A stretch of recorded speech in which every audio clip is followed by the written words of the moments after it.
Hi, everybody. Welcome to LAFC Black and Gold. It's me, Max Bredos, joining you from the Directors Club here at field level at Bank of California Stadium. The idea was to join you from here in celebration mode for LAFC as they advance out of the knockout round against Real Salt Lake. It didn't go that way, as you know. We are here shortly after the game ended. Not the last LAFC Black and Gold. We'll be with you throughout the offseason, getting ready for next season. Next season's going to be really exciting. Obviously, people are disappointed right now. We got to pick ourselves up and dust ourselves off, and we'll get after it again. Coming up on this LAFC Black and Gold, we'll look back at the game here in a couple minutes. We will talk to Christian Ramirez, who played a part in that game. Taylor Twellman and Adrian Healy of ESPN, who called the game, will join us as well, and we'll bring together the YouTube TV crew one last time for this season to reflect on all the great stuff that happened here at Bank of California Stadium. It's a year I won't forget any time, and I'm sure all those who wear black and gold will feel the same. As for the game, LAFC, dominant performance statistically against Real Salt Lake, but it didn't fall their way with two late goals from the visitors to put them through. Here's what went down Bank of California Stadium on Thursday night.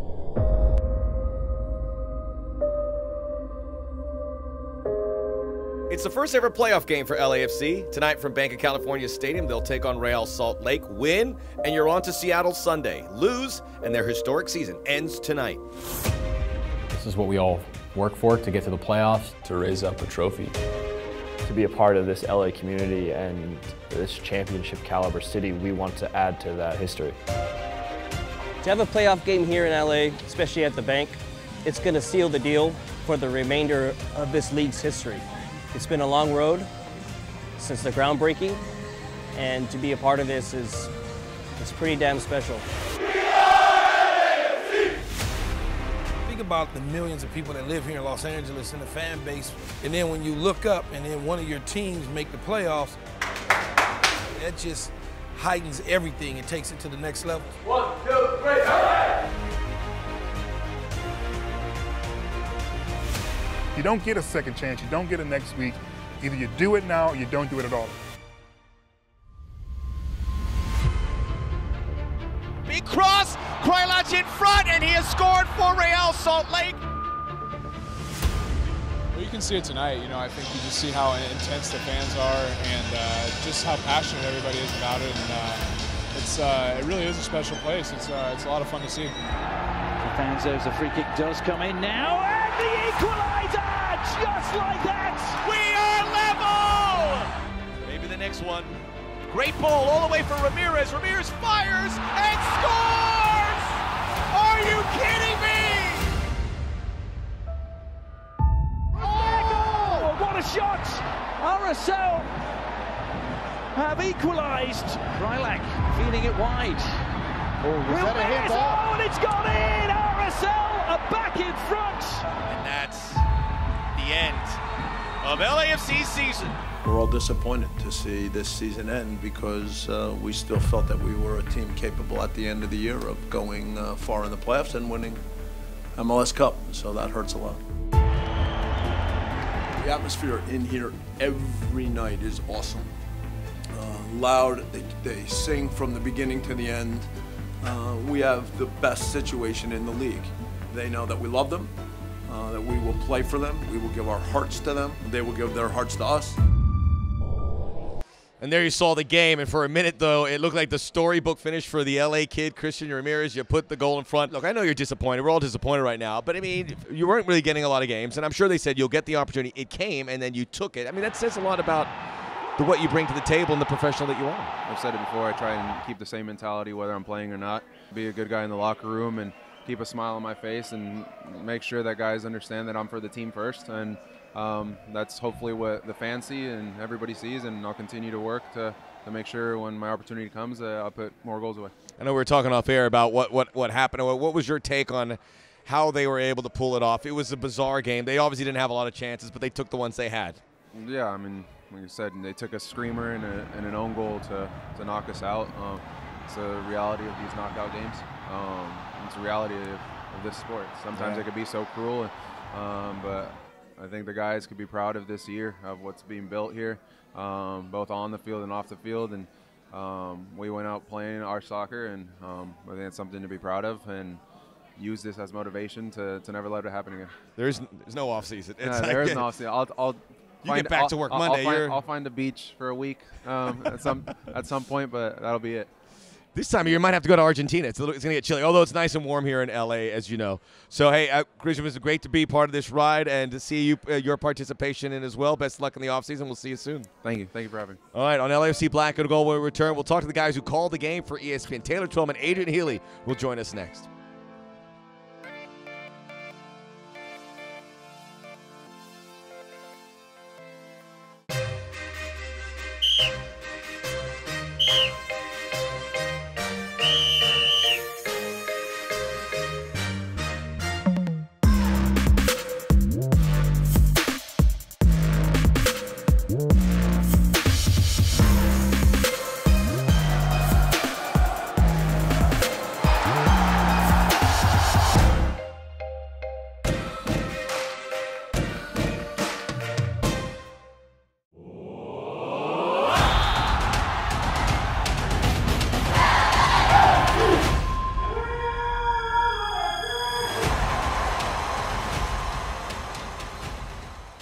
All right, here we are, LAFC Black and Gold. Thrilled to be joined by the best in the business, Adrian Healy, Taylor Twellman. They were here to call. He doesn't mean that. I absolutely do. We were here to call AFC Real. So, like, the plan was to get you guys down here, and we're help the celebration. We're going to get maybe an adult beverage going, but plan B here. I see it was all lined up back there, nicely, ready to go. Behind us has had the adult beverages, by the way. Let's talk about I want to get your thoughts on what LAFC was able to do, but your thoughts on the game. LAFC had the 2-1 lead, obviously, but it got away there in the second half. Hey, Max, we talked about it in the pregame show. You knew this is what the biggest storyline of 2018 for LAFC is, that they couldn't close games out. But more often than not, when you watched them, you were like, wait a minute, they're playing the best. Bob and the staff have the team playing a certain way, but they gave up 6 goals after the 80th minute this year from a winning position that cost them points. It's a good stat. I made an argument during the broadcast that they could have easily been up for the Supporters' Shield if they found a way to close games out when you look at the way they played. And that's exactly what happened here. Now, credit to Mike Pecky and Real Salt Lake for how they came out and they made life difficult, but this is how the games were for Bob Bradley and LAFC. They're going to have a ton of possession. They're going to be all over teams. If they don't finish it, then they're going to give up chances, and they gave up 2 pretty good goals. It was opportunistic from Real Salt Lake, wasn't it? I mean, when LAFC went up 2-1, you probably thought that was it. It was it. But for them to come back and Krylak to get the goal in the manner he did, I mean, that's cup football. That's knockout football. Yeah, Unfortunately, we're the wrong end of that tonight. Well, everyone's disappointed now, but it's a team in the first year that hit a lot of spots. The 57-point total, the best for an expansion team, making the playoffs. And when you talk to the players, you knew that they wanted that top 2. They didn't, to avoid a situation like this. But you look, and you got to watch this from afar. What LAFC, everything, the fans, the stadium. When you look at the first year, what comes to mind about what this club was able to achieve, and maybe what they look to do in 2019? Well, for me, I'll jump in. For the style of football, right from day one, when we were in Seattle on opening day, and they came out of the gates and played this passing football along the ground at pace with purpose. I've never seen an expansion team do that. Even Atlanta. I know you always get compared to Atlanta the year before, but same thing happened at Atlanta last year in this knockout round too. Yeah, for another comparison. But the way they've played football, the way they've approached the game, and Bob has always preached that as being something that's caught the eye, and that hasn't changed throughout this first year. They've been always fantastic to watch. John Thorrington, Tom Payne will be busy scouting for next season. Is there something that would be a good fit, not necessarily a name of a player, but a position that you think that you would like to see this team address? Yeah, I mean, Adrian and I have had this conversation, multiple drinks, dinners, lunch, about Bob Bradley and his evolution from 20 years ago with Chicago Fire, going to England, doing the Egypt thing, doing everything. He's going to look at this year, and he's very, I would say, very open. He's not going to tell us, but he's going to be very open on his staff. We need this. Yeah. He's not scared to realize that. And they did it all season, bringing in players like Ramirez, Lee Wynn along the way. For me, I'm not sure they can do what they want to do without a guy that can clean up the field in the middle of the park. And it doesn't have to be necessarily Kyle Beckerman, a natural number 6. But like Mark Anthony Kay was coming into his own. They need someone that's because the goals they gave up, and we talked about this, the second goal from Real Salt Lake went through the middle. And I guarantee you, Bob behind closed doors is going to say, we have to have someone in that role and in that spot. That's the one position I would say, and I still think, is Diamande going to be here? Yeah, I mean, is he healthy? The way the goals were shared around. I mean, you know, 3 players who scored more than 12, but do you need to make someone the main focus of that attack? Right. I tell you what, the offseason is going to be exhilarating because this is a team that's proven that they're not going to stand pat. They're going to improve where it is. And that kind of midfielder you mentioned, if they can hit a ball from long range, sweetens the pot beautifully. And there are players out there that can do that. They can. Max, it's a good point. But I love the way this team plays because anyone in the midfield can open the game up. We saw it tonight. So it's that fine line. Jordan Harvey's getting older. Stephen Beitashour. I love Beitashour because everywhere he's gone, he's won. So he's that kind of player. He's a known quantity. But John Thornton. We'll never know what difference Mark Anthony Kaye would have made. We were here when he got injured. He's already sprinting back in practice. He's running, so he'll be ready to go. We'll never know where they could have gone with him this year, but he will obviously be key next year. Well, we were hoping you'd be around for the weekend to cover your game. I know you're going to be off to Seattle, Portland. We wish you best luck. I'll see you around. Yeah. In the meantime, enjoy the splendors. Can't walk through there. Yes, you can. Walk through. You got to go to Taylor Columbus. Twellman, everybody. Taylor Twellman. Watch out, this glass is going to break. Taylor, Adrian, great chat with you. Hey, Always, Max, you guys are the best. fun, dude. All right. Thanks. You are the best. I got the guest room ready for you if you need it. Nice. Down in Redondo Beach. Hey, enjoy Columbus. Dempsey's is the spot to go. A blow-up mattress with this. Only the good stuff for you.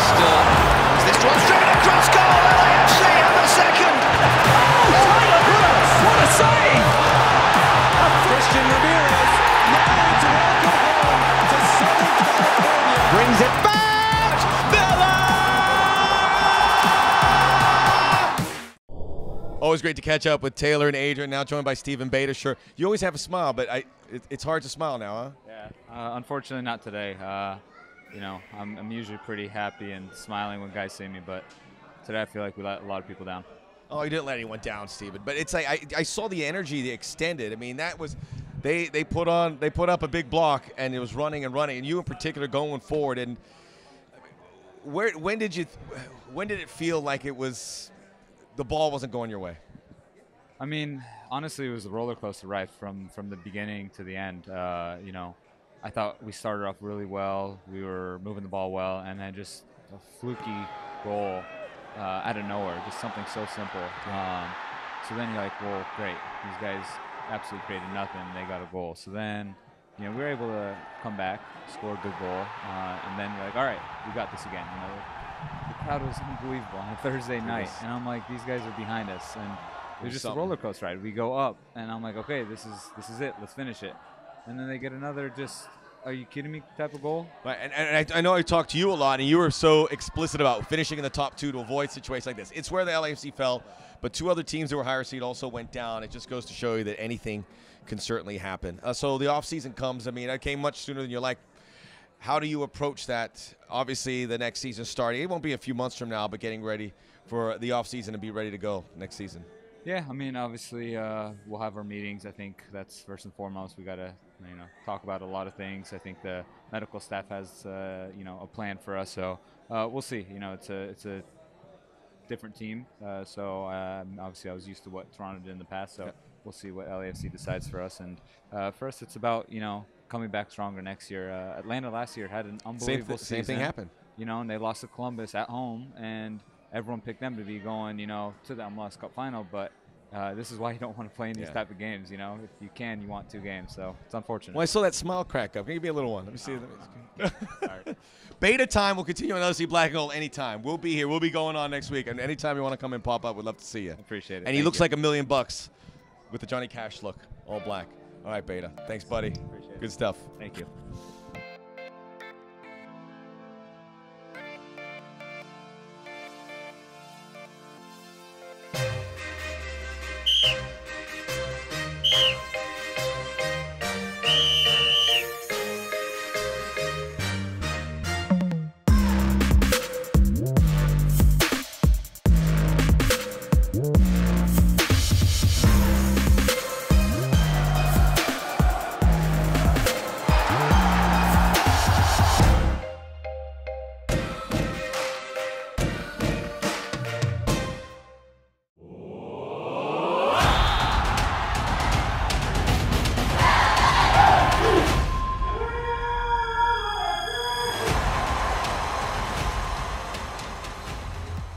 Hey, welcome back to LAFC Black and Gold. Two of my favorite people, two people that we shared this season together. We became really good. Well, I'm friends with you anyway. But Sabrina, I didn't know you before this, and I got to know you. And there's not a better person. He's your best friend, and I'm friends. No, he's not, he's not my best friend. Okay. And reading between the lines, backbone of the operation. I want to make sure. Sabrina, I just want to say, she is just as good as it gets. And people, we're not here to talk about Sabrina. We're here to talk about LAFC. But she went to Japan and she brought like candies back for my son. It was just the nicest gesture. And that's just your quality peeps.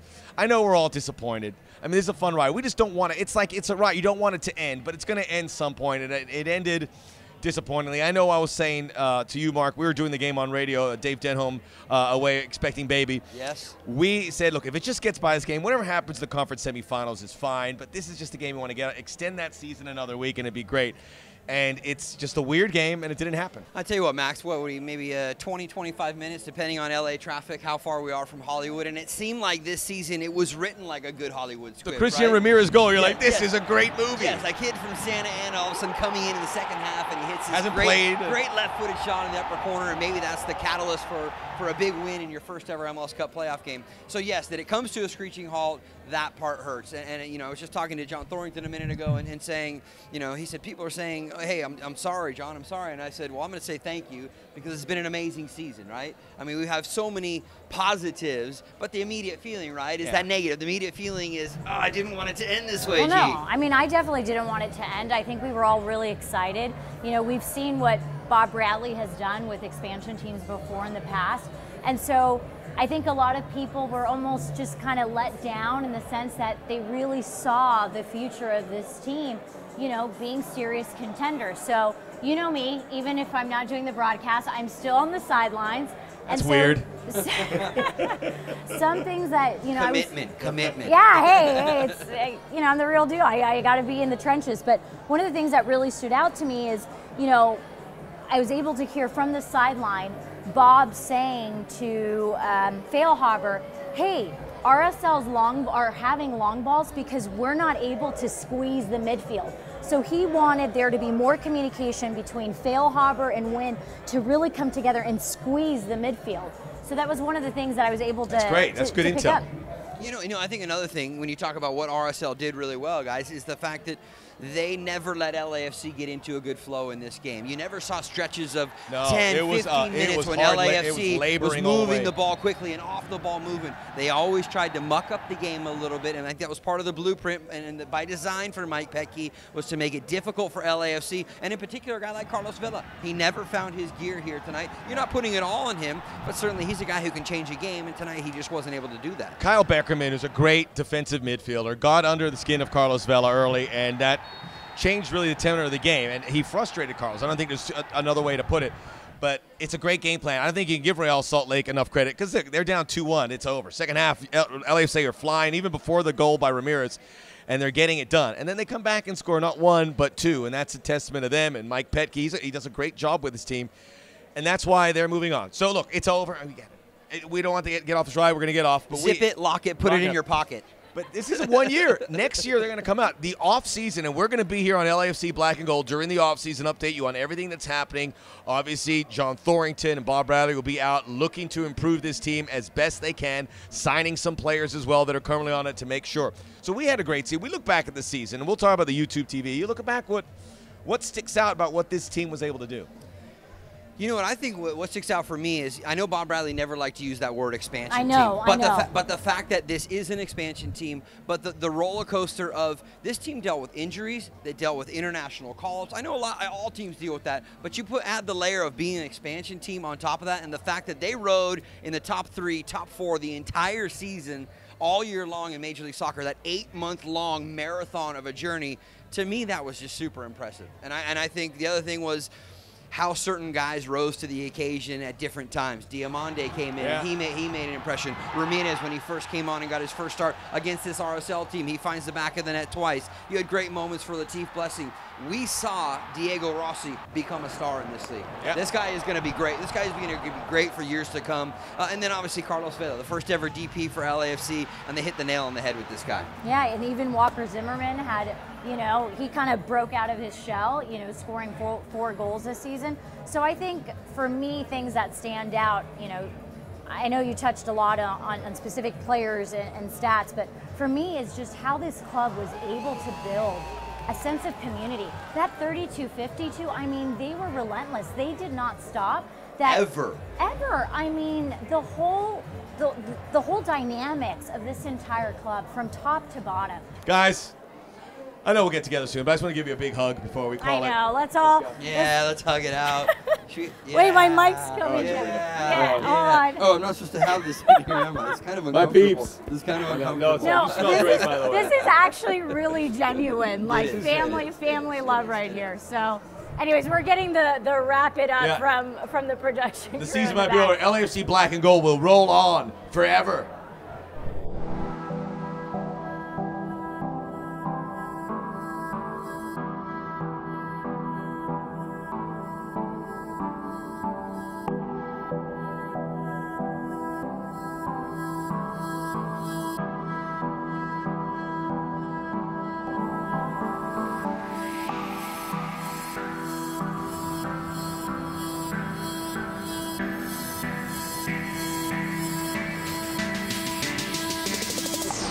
Black and gold, baby, all the way. Atuesta!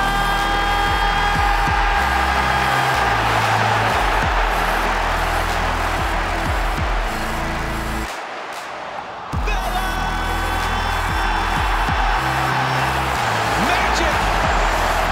This is incredible. Come on. What a beauty.